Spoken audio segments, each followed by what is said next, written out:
বোনের দিকে তাকিয়েছেন, একটু খাবারের দিকেও তাকান। কি করব, দুটোই সুন্দর। আরেকটু কাছে আসেন, আরেকটু। নিজের বোর কাছে লজ্জা করলে হয়, ভালো করে ধরেন।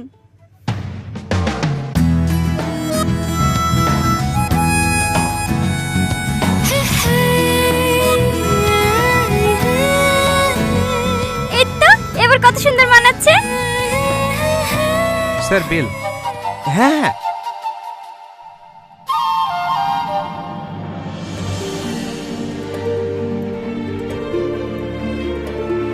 কি হলো এখানে দাঁড়িয়ে কেনে? এমনি। টাকা নাই? তোমার কাছে 300 টাকা গেলে দাও না, আমি বেতন পেলে তোমাকে দিয়ে দেবো। ছিটনি ছি, তুমি কি মানুষ বলো তো? তোমার একটা দায়িত্ব বলে জিনিস নাই। টাকা নেই আগে বলবা, আসতাম না। আসলে তোমরা শখ করে বললা তো, তাই আর না করতে পারলাম না।